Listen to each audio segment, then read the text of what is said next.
28페이지세요?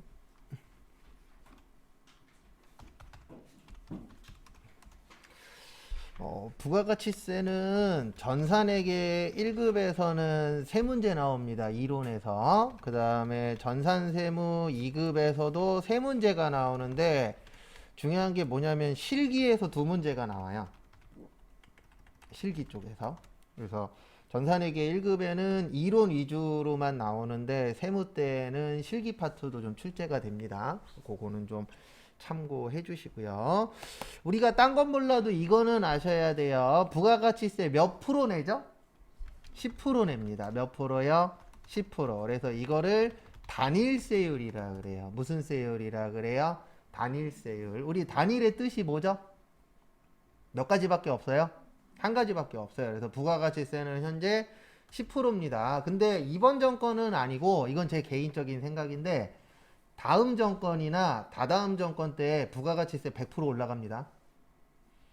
왜냐면 요번에 코로나 때문에 돈 많이 썼잖아요. 그러면 돈을 땡겨야 되는데 지금은 못해요. 왜냐면 지금 이제 요번에 어쨌든 서울시장하고 부산시장 하고 나서 이제 민주당이 또 돌변했어요. 뭘로 돌변했냐면 깎아주겠다로 바뀌었잖아요. 왜냐면 사람들이 안 찍어주니까.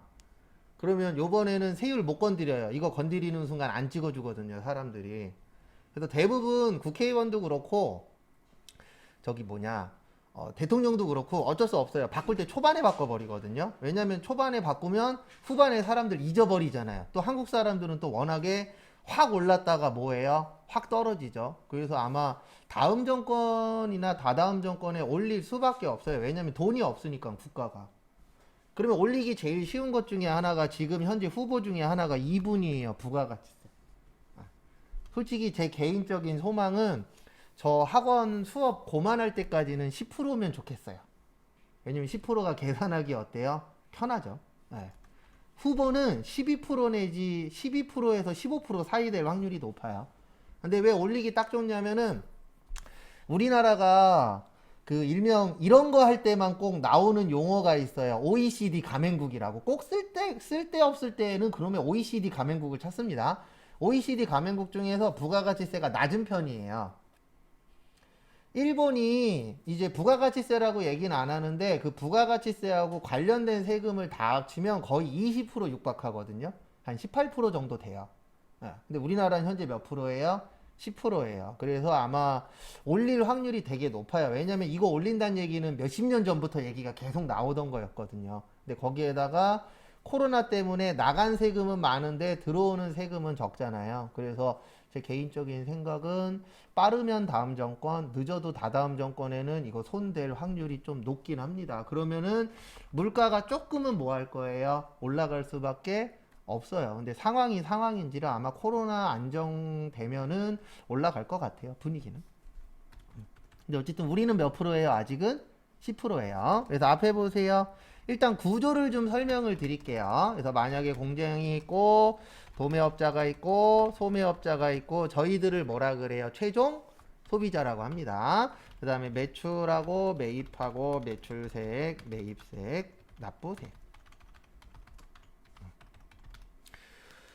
그래서 우리가 일명 유통단계라고 하죠. 그래서 그 단계 관련돼서 좀 설명을 드리면은요. 좀 설명을 드리면 첫 번째, 만약에 공장이 도매업자한테 1,000원 주고 팔았다라고 볼게요. 얼마 주고요?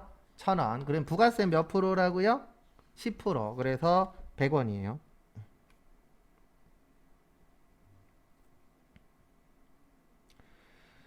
그 다음에 그러면 도매업자는 얼마 주고 사는 거예요? 1,000원에 얼마요? 100원 주고 사는 거겠죠. 맞죠? 그 다음에 도매업자는 소매업자한테 1,500원 주고 만약에 팔았다라고 볼게요. 그러면은 10%니까 얼마가 되는 거예요? 150원. 그러면 소매업자는 1,500원에 얼마 받는 거예요? 150원.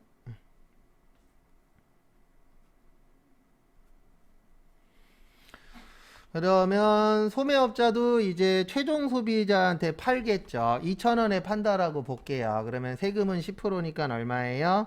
200원. 그 다음에 보시면 최종 소비자는 2,000원에 얼마 주고 사는 거예요? 200원. 만약에 요런 유통 단계가 있었다.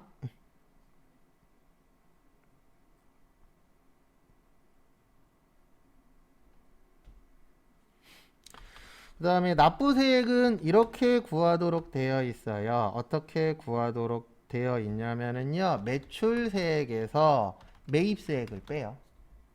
그러면 이렇게 되는 겁니다. 지금 공장에서 매출세액 100원 있었죠? 매입세액 있어요? 없어요? 없죠. 그러면 100원 내는 거예요, 세금을. 그 다음에 도매업자는 여기 150원에 100원이니까 얼마 내는 거예요? 50원. 200원에 150원이니까 얼마요? 50원. 소비자는 납부하지 않아요. 이런 구조로 되어 있습니다. 그래서 이걸 가지고 지금부터 278페이지와 279페이지, 280페이지까지 설명을 좀 할 거예요.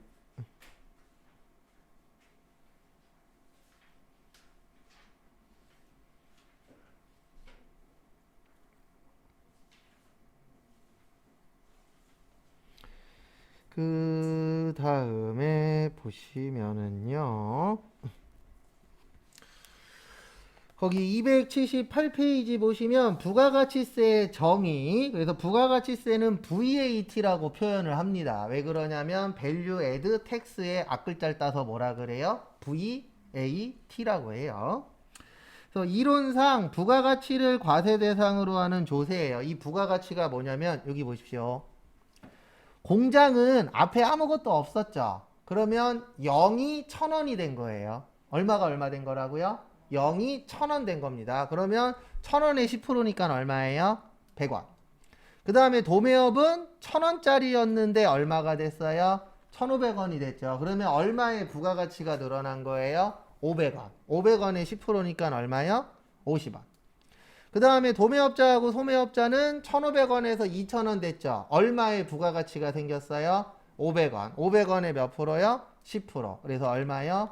50원. 그래서 무슨 세라 그래요? 부가가치세라고 하는 거예요. 왜냐면 부가되는 금액의 몇 프로를 내는 거예요? 10%. 그래서 무슨 세다? 부가가치세예요. 그래서 딴 것 때문이 아니고. 그 다음에 부가가치세의 계산 방법은 볼 거 없고요. 279페이지 3번에 부가가치세의 특징이 있어요. 요거는 나중에 외우셔야 됩니다. 시험에 종종 돼요. 특징. 그래서 첫 번째로 보시면은요, 일반 소비세라고 되어 있어요. 무슨 소비세요? 일반 소비세. 근데 일반 소비세 맞고 개별 소비세는 아니에요. 그 위에나 옆에 빈 공간에다가 개별 소비세 좀 적어주세요.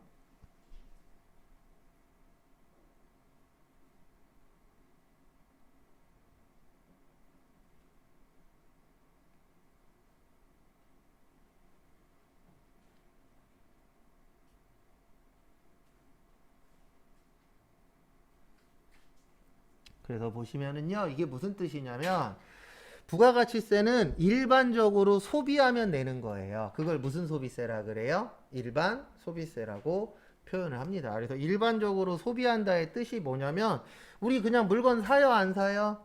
사죠. 그럼 거기에 부가가치세 들어있는 경우가 어때요? 많아요. 그래서 오늘부터 검사 안 하는 숙제가 하나 있습니다. 뭐냐면 오늘부터 물건 사잖아요. 그러면 물건 사시면 그 영수증 받죠? 그 영수증 밑에 부가가치세라고 부가가치세 얼마 이런 거 있어요? 없어요? 있어요. 그래서 앞으로 물건 사실 때에 영수증 보시고 아, 요 물건에는 부가세가 안 들어가는구나 아니면 들어가는구나 이런 거 한 번씩 꼭 확인하세요. 왜냐면 시험 문제에서 나와요. 그래서 뭐가 나온 적이 있었냐면 딸기 우유가 답으로 나온 적이 있어요. 딸기 우유였나 초코 우유였나가. 예. 흰 우유는 면세거든요. 흰 우유는 부가가치세 안 내요. 근데 딸기 우유하고 초코 우유하고 바나나 우유 있죠? 요런 분들은 부가세 내요. 그게 시험 문제 나온 적이 있었어요. 근데 중요한 게 교재 있잖아요. 아무리 뒤져봐도 우유는 없어요. 그래서 일상생활에서도 나올 수 있기 때문에 우리 물건 산 다음에 영수증 보는데 그렇게 시간 오래 안 걸리잖아요. 그래서 그런 것들도 받으시면은 좀 도움이 되실 겁니다. 그래서 그거는 참고하시고. 그 다음에 개별 소비세는 뭐냐면은요, 옛날에는 특별 소비세라 그랬어요. 그래서 비싼 물건에 추가로 내는 세금을 개별 소비세라고 해요. 그래서 제가 아까 그랬잖아요. 돈 많이 벌면 뭐 많이 내야 된다고요? 세금 많이 내야 돼요. 그래서 개별 소비세는 대부분 비싼 거거든요. 그럼 비싼 거를 산다는 얘기는 이 사람은 돈이 많다란 뜻이 되잖아요. 국가에서 봤을 때는. 그러니까 너 비싼 거 사니까 세금을 뭐 하래요? 더 내래요. 그걸 개별 소비세라고 해요. 그래서 우리 자동차 사시려고 하시는 분들 있죠. 자동차 사시려고 하시는 분들은 대부분 개별 소비세 깎아줄 때가 있거든요. 그 타이밍을 기다려요. 예. 근데 왜 기다리냐면은 개별 소비세 깎아주면은 최소 100만 원 이상 싸게 자동차를 구입할 수가 있거든요. 근데 이게 이제 언제부터 깎아줬었냐면은 박근혜 정부 때부터 요걸 깎아주기 시작했어요. 왜냐면 소비가 안 되니까. 우리나라에서 중요한 회사 중에 하나가 어디예요? 현대기아차잖아요. 예. 그러면 자동차를 많이 사줘야 되는데 사람들이 덜 사려고 하네. 그러면은 야 개별 소비세 깎아줄게. 그러면 결론은 싸게 살 수 있다 없다? 있다. 그래서 어떤 분들은 자동차 살 때 요거 깎아줄 타이밍을 기다리고 있어요. 근데 이 자동차 회사들도 못돼 처먹은 게 이건 어쩔 수 없는 거긴 해요. 이제 배운 게 도둑질이라고 광고를 볼 때 이 광고가 멋지냐 이걸 보는 게 아니고요. 거기에 나오는 조그마한 글씨를 봐요. 저는. 그러면 거기 글씨에 자동차 회사들이 종종 이런 문구를 씁니다. 무슨 문구를 쓰냐면 개별 소비세 할인해 준다고. 근데 지들이 해주는 게 아니에요. 일반적으로. 국가에서 이미 뭐 해주고 있는 거예요? 깎아주고 있거든요. 근데 그거를 꼭 지들이 깎아주는 것처럼 광고에다가 넣는 경우들이 있어요. 네. 근데 모르시는 분들이 봤을 때는 회사에서 개별 소비세를 대신 내주나 보네. 이렇게 판단할 수도 있어요? 없어요? 있죠. 참 모르고 보면은 그렇더라고요. 근데 알고 보면은 참 나쁜 놈들 많아요. 그래서 우리가 공부를 계속 해야 되는 게 그런 것들도 있어요. 알고도 속거든요, 솔직히. 예. 그래도 요즘에 유행하는 게 저거잖아요. 저거 뭐냐, 보이스피싱. 예. 그래서 최근에 저희 장인어른한테도 문자가 왔다 그러더라고요. 예. 아빠 지금 핸드폰이 고장났어. 그러니까 뭐 저기 뭐냐 문화상품권 뭐 어쩌고저쩌고 보내 아니면 뭐 돈 얼마 보내 이런 거 요즘 계속 오잖아요. 예. 근데 제일 황당했었던 거는 이제 아는 분인데 총각이에요. 근데 아빠 이러고 온대요. 예.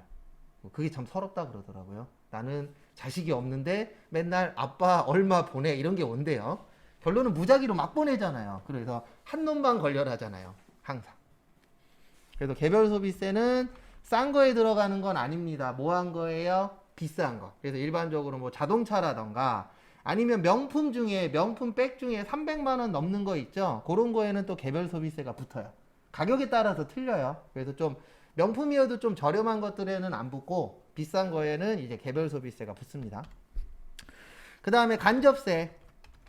간접세 맞고 직접세 아닌데요. 이게 무슨 뜻이냐면 우리가 세금을 내는 사람을 납세자라 그래요. 뭐라 그런다고요? 납세자. 그 다음에 그 세금을 부담하는 사람을 담세자라 그래요. 뭐라 그래요? 담세자. 요게 틀린 걸 간접세라 그러는데 이겁니다. 잠깐 보세요. 공장이 얼마 낸다 그랬죠? 아까 100원. 도매업자가 50원. 소매업자가 50원. 합치면 얼마예요? 200원. 이거 소비자가 내는 거예요. 부가가치세는 가장 마지막에 내는 가장 마지막에 사는 사람이 다 부담하도록 되어 있어요. 그래서 회사가 내는 세금 아니에요. 회사가 납부만 대신해 주는 거지 이 돈은 누가 내는 거예요? 최종 소비자가 내는 겁니다. 그래서 납부는 회사가 하지만 부담은 누가 하는 거예요? 소비자가 하는 거예요. 그래서 무슨 세라 그래요? 간접세라 그래요. 그래서 몇 년 전에 간접세 중에 오른 거 있었잖아요. 담배세. 예, 그거 올릴 때 국가에서 뭐라 그랬어요? 국민의 뭐를 위해서? 건강을 위해서 라고 올렸죠. 예. 그래서 그런 식으로 이제 간접세들이 올리기가 쉬워요. 왜냐면 반대하는 사람이 좀 적거든요. 근데 얘는 올리기가 어려워요. 이 직접세의 대표적인 게 소득세하고 법인세거든요. 이쪽은 올리는 게 만만치 않아요. 왜냐면 소득세 올린다 그러면은 소득 많은 사람들이 따지고 법인세 올리려 그러면 회사들이 안 그래도 코로나 때문에 장사 안 돼서 죽겠는데 왜 올리냐 이런 식으로 반대하는 사람이 많은데 간접세는 그나마 반대하는 사람들이 적어요. 그래서 제 개인적인 예상은 부가가치세가 올라갈 것이다라고 예상하는 게 간접세이기 때문에 간접세는 좀 반대급부가 좀 덜하거든요. 직접세보다는. 근데 이제 회사 가시면 이건 어쩔 수 없는 겁니다. 사장님들이 부가가치세 낼 때 꼭 이런 얘기를 하세요. 돈만 벌어서 뭐 내는 것 같대요? 세금 내는 것 같대. 근데 원래 부가세는 본인이 내시는 세금이 아니고 누가 내는 거예요? 소비자가 내는 겁니다. 근데 왜 다들 그렇게 생각을 하냐면 일단 내 호주머니에 들어오면 누구 돈이에요? 내 돈이죠. 그러니까 사장님이 일단 내 호주머니에 들어온 돈 가지고 세금을 내네. 그렇게 생각하는데 원래 부가가치세는 누가 내는 거예요? 소비자가 내는 거예요. 그 다음에 소비형 부가가치세는 말 그대로 소비하면 내는 겁니다. 그래서 우리가 소비해요? 안 해요? 하죠. 그래서 대표적으로 뭐 마트 가서 물건을 산다든가 아니면은 커피를 사 먹는다든가 이런 소비 행태를 가지게 되면은 부가가치세를 낼 수 있다 없다? 있다. 그 다음에 전단계 세액공제법 요것도 시험에 잘 나와요.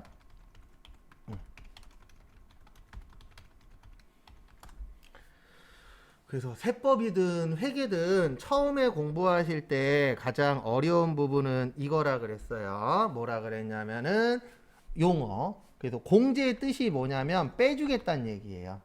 그 다음에 세액의 뜻은 뭐냐면 세금. 그래서 세금을 뭐 해주겠다? 차감해주겠다. 요거를 이제 전단계 세액 공제법이라고 합니다. 참고로 세법에는 차감한다, 뺀다 이런 말 없어요. 무조건 공제라고 나와요. 뭐라고 나와요? 공제. 근데 왜 그렇게 써요? 이게 참 저는 이거에 대해서 반대하는 사람 중에 한 명인데 그렇다고 해서 뭐 제가 공부를 많이 했다 그건 아닙니다. 뭐냐면 우리가 일명 지식인이라고 얘기하죠. 네이버 지식인 말고요. 꼭 지식인 얘기하면 네이버 지식인이 대부분 먼저 기억나시더라고요. 그거 말고 박사학위나 공부 많이 한 사람들을 지식인이라고 표현을 하잖아요. 우리가 일반적으로. 그 지식인들의 잘못된 습관 중에 하나가 어려운 용어 쓰는 걸 대빵 좋아해요. 그러다 보니까 법 그러면 일반적인 사람들은 이렇게 생각합니다. 어려운 거. 근데 진짜 어려워요. 그래서 과거에 어떤 적이 있었냐면 어느 기자가 재판 끝나면 그 재판 관련돼서 재판장들이 쓰는 게 있어요. 판례 같은 것들. 그런 것들을 이제 들고 우리나라에서 유명한 대학의 국어교육학과에 가갖고 보여준 거예요. 너네들 이거 해석해봐라. 그랬더니 거짓말 조금 더 보태서 한 줄도 해석을 못했대요. 근데 왜 그러냐면 대부분 현재 이제 법원 쪽 관련되신 분들은 한자를 많이 쓰잖아요. 한자적인 용어를. 네, 근데 요즘 교육은 한자적인 용어를 최대한 뭐 하려고 그래요? 없애려고 하죠. 그러다 보니까 애들한테 갖다 줬더니 다 못 읽는 거예요. 그러니까 한글이니까 읽긴 읽는데 무슨 뜻인지 모르는 거예요. 네, 그러니까 공제 그러면 머릿속에서 차감, 빼준다 이렇게 기억이 나야 되는데 공제 그러면 한글이니까 읽었는데 공제가 뭐지? 이렇게 돼버리는 겁니다. 근데 우리나라에서 쓰는 용어들 대부분 한자하고 관련성이 높아요, 낮아요? 높죠. 근데 그거 아시죠? 초등학교 때부터 고등학교 때까지 지금 현재 한문 수업 1시간도 없어요. 1시간도 없어요. 네. 그러다 보니까 애들이 국어니까 읽긴 읽는데 그게 해석이 잘 안 되는 경우들이 어때요? 많아요. 그래도 그 전에는 뭐 일주일에 1시간 이렇게라도 했었잖아요. 학교 다닐 때. 근데 지금은 아예 없어요, 한자가. 그러다 보니까 이게 용어적으로 좀 불편함이 좀 있긴 있습니다. 우리 쓰는 것도 다 한자잖아요. 성급금 뭐예요? 먼저 선자에다가 지급할 급자잖아요. 그래서 먼저 뭐 했다? 지급했다. 그게 성급금인데 이거 한자잖아요. 맞죠? 또 다 한자로 되어 있는 게 되게 많은데 좀 그런 부분은 좀 있어요. 그래서 이게 뭐냐면 여기 보세요. 아까 150원에서 얼마 뺐죠? 100원 뺐죠? 200원에서 얼마 뺐죠? 150원 뺐죠? 이렇게 빼주는 거를 세액공제법이라 그래요. 그래서 세액에서 뭐 해주는 거예요? 빼주는 거. 거래공제법이 아니에요. 거래에서 빼는 게 아니고 뭐에서 빼는 거예요? 세액에서 빼는 겁니다. 또 그거 참고하시고요. 그 다음에 다음 페이지 보시면 소비지국 과세원칙.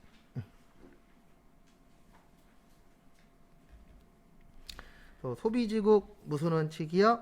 과세 원칙. 저희는 4개를 외울 거예요. 일반 소비세 맞고, 개별 소비세 아니고, 간접세 맞고, 직접세 아니고, 전단계 세액공제법 맞고, 전단계 거래공제법 아니고, 소비지국 과세원칙 맞고, 생산지국 과세원칙 아니고. 그 다음에 요 소비지국 과세원칙 때문에 나오는 게 영세율이에요. 일단 적으세요. 적으실 분들.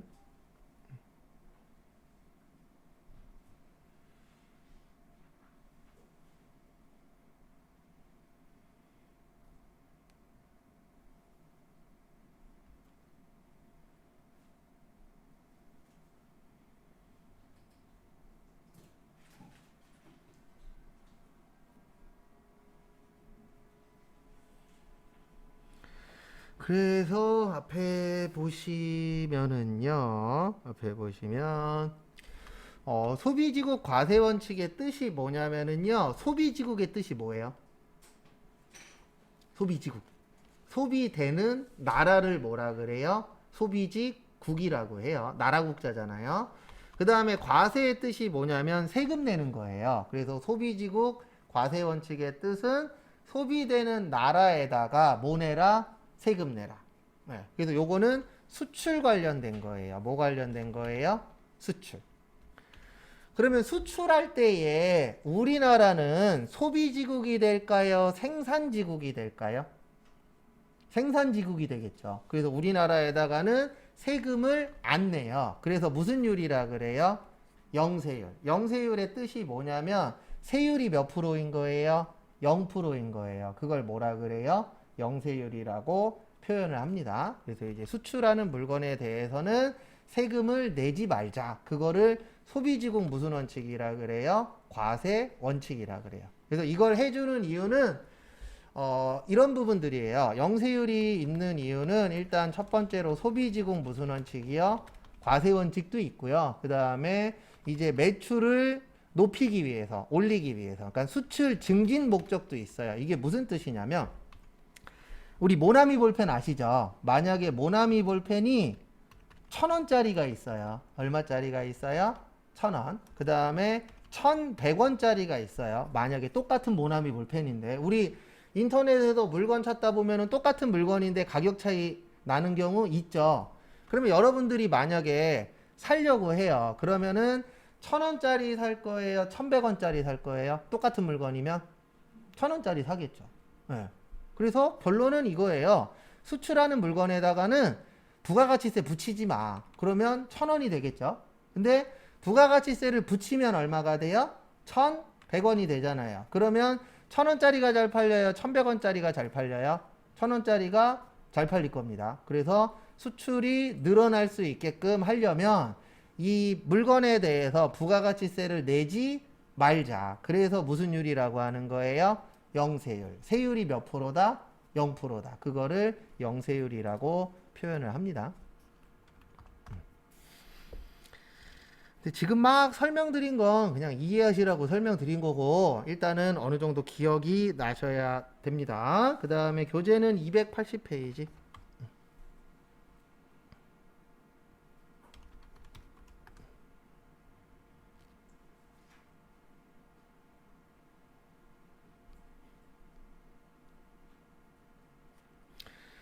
그래서 280페이지 보시면 부가가치세 뭐요?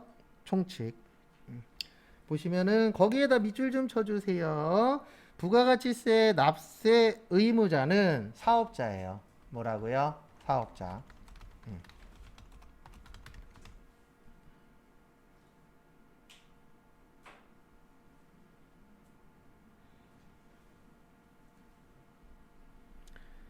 그래서 결론은 뭐냐면 부가가치세를 내려면 내가 뭐여야만 내는 거예요? 사업자여야만 국가한테 납부를 하는 겁니다. 근데 우린 일반적으로 소비자잖아요. 그러다 보니까 부가가치세를 은행 가서 내본 적 있어요? 없어요? 없어요. 왜냐면 사업자가 아니니까. 그 다음에 거기 동그라미 1번에 영리목적성 유무에다가 밑줄 좀 쳐주세요. 요것도 은근 내시더라고요. 그러니까 이게 무슨 뜻이냐면 대부분의 회사들은 영리회사입니다. 그래서 이익 창출하는 게 주목적이에요. 근데 영리 회사도 있지만 비영리 회사들도 있어요, 없어요? 있어요. 그래서 우리가 이걸 배우면, 회계를 배우면 좋은 건 뭐냐면 무조건 영리 회사로만 가실 필요는 없어요. 비영리 회사로 갈 수도 있어요, 없어요? 있어요. 근데 비영리 회사의 단점이 하나 있습니다. 비영리 회사의 단점이 뭐냐면 대부분 월급이 적어요. 네, 대부분. 그 대신 이제 좋은 점은 뭐냐면 야근이 영리 회사보다는 적은 경우들이 많아요. 네, 왜냐면 일이 아주 많진 않거든요. 그래서 저한테 배우신 분 중에 인기공 알죠? 인천기계공고. 거기 그 졸업생 관련된 그 뭐냐 단체 있잖아요. 예. 거기에서 격리 보신 분도 있으셨어요. 근데 왜 그만두셨어요? 그랬더니 회장하고 싸워서. 예. 그러니까 거기는 눈치 볼 사람이 회장님밖에 없잖아요. 왔다 갔다 하는 사람도 없으니까. 예. 그래서 그런 쪽은 대부분 비영리 단체죠. 예. 그런 쪽에서도 업무를 보실 수가 있습니다. 그래서 본인의 상황에 맞춰서 하시면 돼요. 나는 돈이 중요해. 그러면 돈 많이 주는 데로 가야 되고, 나는 시간이 좀 적었으면 좋겠어. 특히 이제 결혼해서 자녀분이 있는 분들은 긴 시간을 못 하는 분들도 있잖아요. 근데 앞으로 짧은 시간으로 일을 하는 게 많아질 겁니다. 이건 어쩔 수 없어요. 지금 보면은 저기 뭐 24시 편의점도 보면은 막 직원이 막 8명, 6명 그래요. 왜냐면 그놈의 주유수당 때문에. 예, 주유수당 받으려면 일주일에 15시간인가요? 예, 그거 어쩔 수 없긴 해요. 예, 점주 입장에서는. 그거 이제 안 줘야 되니까, 못 주는 상황이니까, 시간을 막, 기존에는 옛날에는 알바한다 그러면 막 6시간, 8시간 이렇게 했었는데, 지금은 막 2시간, 3시간으로 쪼개놨어요, 다. 촘촘하게. 근데 그게, 저것 때문에 그런 거예요. 뭐 때문에 그런 거예요? 주유수당 때문에.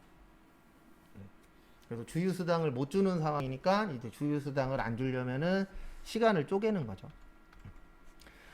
그래서 거기 뒤에 요거에다 밑줄 쳐주세요. 국가와 지방자치단체도 납세 의무를 질 수 있다. 그러니까 이게 무슨 뜻이냐면 영리 목적이든 비영리 목적이든 상관이 없다는 뜻이에요. 왜냐면 국가하고 지방자치단체는 영리단체가 아니잖아요. 그래서 우리 이런 경우 있잖아요. 저거를 왜 해? 뻔할 뻔자로 적자 날 건데 그런 것들이 있어요, 없어요? 있죠. 적자 나도 해요, 안 해요? 해요. 왜요? 영리단체가 아니니까. 그래서 인천을 전 세계에 알리겠어. 그래서 얼마 전에 한 거 있잖아요. 아시안 게임. 했어요, 안 했어요? 했죠. 적자 났잖아요. 그거 누가 봐도 적자예요. 지금은 참고로 아시안 게임이든 올림픽이든 뭐 동계올림픽이든 뭐든지 하면 다 적자래요. 그래서 발전된 나라에서는 안 할라 그래요. 대부분 이제 앞으로 발전하려고 하는 나라나 그런 쪽에서 하려고 하는 거지. 왜냐면 일단 홍보는 되잖아요. 적자가 나긴 하지만. 그래도 요거 좀 봐두시고, 그 다음에 4번에 보시면 계속 반복성이 있어요. 그러니까 세금을 내려면 계속적으로 해야 되고 반복적으로 해야 돼요. 그래서 우리 요즘 당근마켓인가 있잖아요. 중고물품 파는데. 예. 그 중고물품 팔 때 부가세 받아요? 안 받죠. 왜 안 받아요? 여기에 해당이 안 되니까 그러는 거예요. 일반적으로 중고물품 파는 사람이 전문적으로 중고물품 파는 사람도 있을 순 있겠지만 대부분 분들은 그게 아니잖아요. 그래서 계속적이고 반복적이 아니니까 부가세는 낼 필요 있다 없다? 없다 라고 되어 있습니다. 그래서 그거는 참고하세요. 그 다음에 사업자의 분류 보도록 하겠습니다. 사업자의 분류 보시면 요거는 좀 중요하세요. 사업자의 분류. 앞에 보세요. 우리 사업자는 크게 두 가지로 나누어져요. 세금 내는 사업자를 과세사업자라 그래요. 무슨 사업자요? 과세사업자. 그 다음에 세금 안 내는 사업자를 면세사업자라 그래요. 무슨 사업자요? 면세사업자. 이거는 내가 선택하는 거 아니에요. 이미 국가에서 다 나눠놨어요. 저는 이거 팔 건데요. 그러면 과세사업자. 저는 저거 팔 건데요. 그러면 면세사업자. 이런 식으로 업종별로 이미 다 나눠져 있어요. 그래서 나한테 선택권은 없습니다. 그냥 내가 가서 저 뭐 할 거예요? 그러면은 당신은 면세사업자입니다. 저는 뭐 할 거예요? 그러면 당신은 과세사업자입니다. 이미 나눠져 있어요. 대표적인 면세사업자는 우리 회사에서 꽃 보내는 경우 있어요? 없어요? 있죠. 예, 꽃집이 대표적인 면세사업자예요. 우리 실무에서는. 왜냐면 꽃은 면세업종으로 들어가 있거든요. 이런 식으로 아예 나누어져 있습니다. 그래서 내가 선택하는 거는 아니라는 거, 그거는 좀 참고해 주시고요. 그 다음에 보실 게 과세사업자는 또 두 가지로 나누어져요. 일반 과세자하고 간이 과세자. 이렇게 이제 몇 가지로 나누어지세요? 두 가지로 나누어집니다.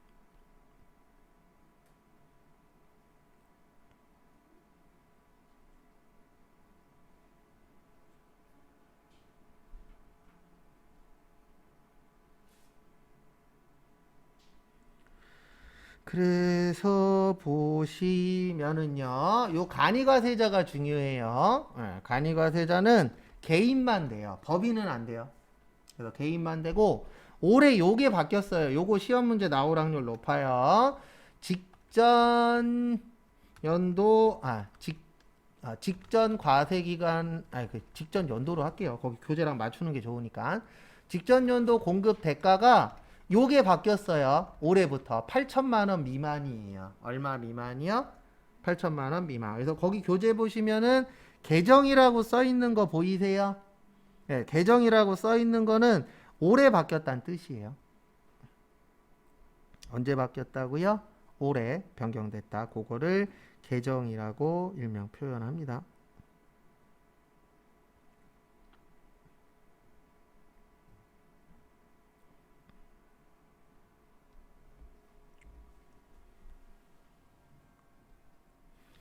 그 다음에 영수증 발행할 수 있는데요. 영수증은 공급 대가가 4,800만 원 미만이신 분들만 영수증 발행할 수 있어요.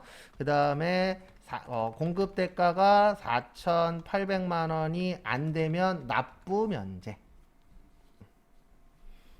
이게 올해 바뀌어서 좀 올해 좀 시험에 나올 확률이 조금은 있습니다. 그건 참고하시고.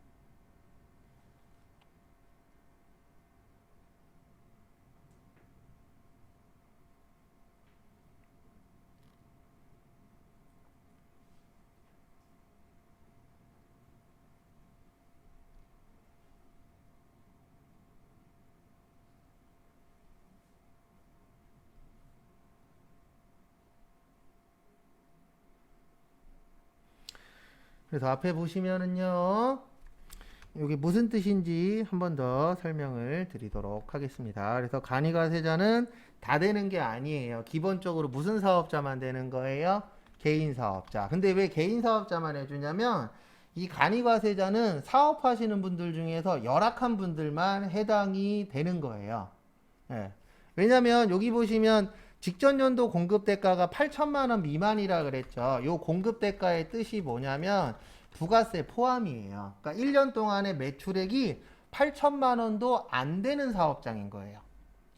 8천만 원 그러면 큰 돈입니다. 근데 문제는 뭐냐면 사업하시는 분들의 매출액 8천은 큰 돈이 아니에요. 왜냐면 한 달에 700만 원도 못 파는 거예요.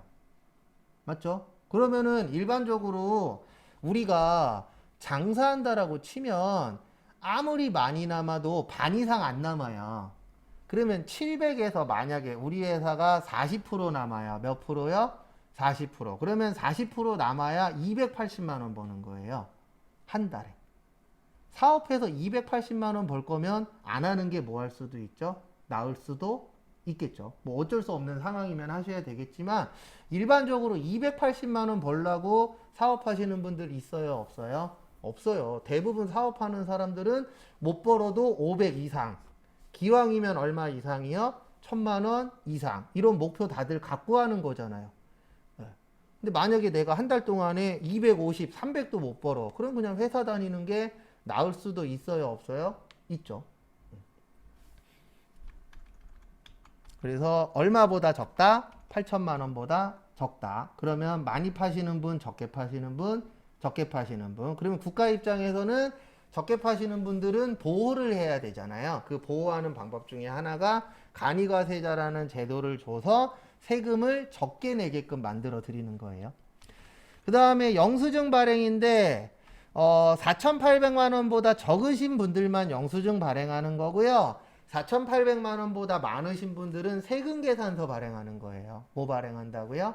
세금 계산서. 그래서 여기 기준 금액이 4,800이에요.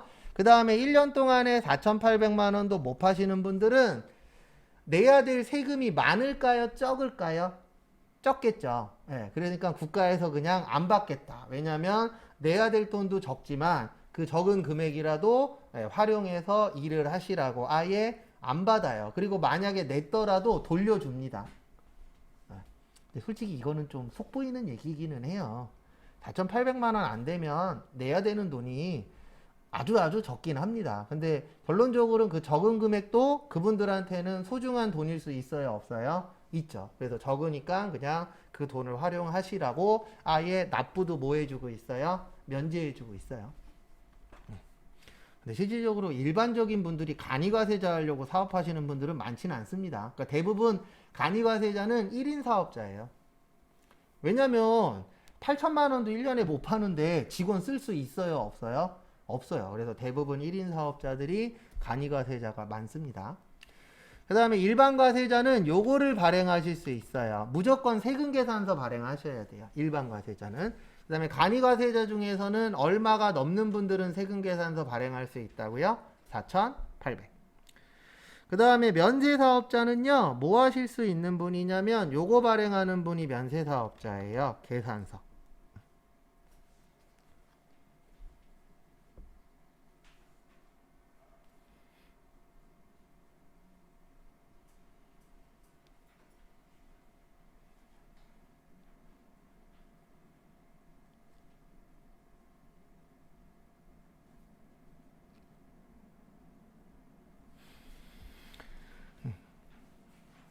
그래서 이러시면 안 돼요. 어떠시면 안 되냐면 이게 저도 이제 실무하다 보면 가끔씩 느끼는 건데 이쪽 파트에서 일하시는 분 중에 이제 꽉 막히신 분들이 종종 있어요. 그래서 무조건 전화만 하면 얘를 달래요.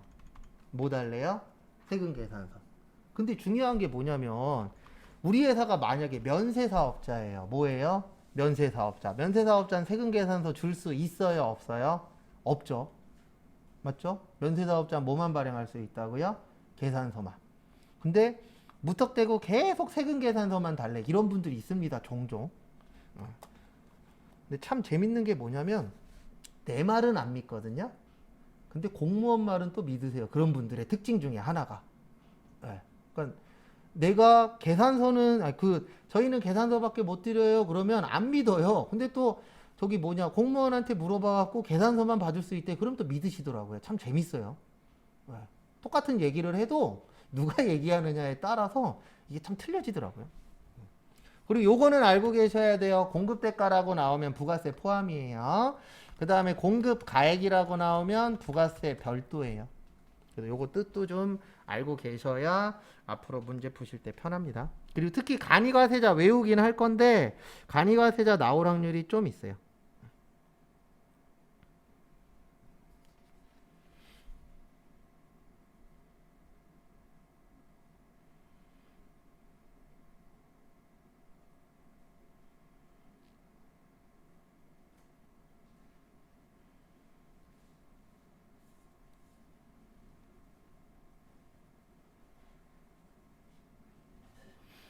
되셨습니까? 네.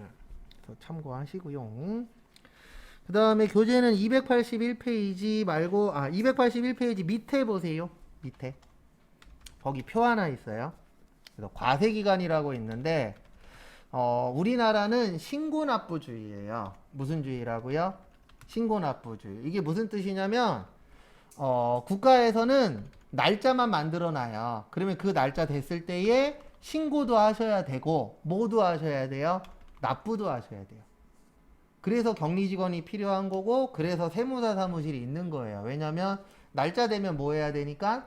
신고해야 되니까. 그래서 요번 주에 세무사 사무실하고 회사들이 좀 바빠요. 왜냐면 4월 25일이 부가가치세 신고하는 날이거든요. 4월 25일이 일요일이에요. 그래서 4월 26일까지 하시면 돼요. 라고 되어 있어요. 그러다 보니까 요번 주에 격리파트나 세무사 사무실이 그래도 좀 바쁜 시즌 중에 하나예요. 왜냐면 무슨 신고해야 돼서? 부가가치세. 그래서 우리나라는 크게 두 가지로 나눠요. 1기하고 몇 기요? 2기. 그 다음에 이걸 또 두 가지로 나눠요. 예정하고 확정.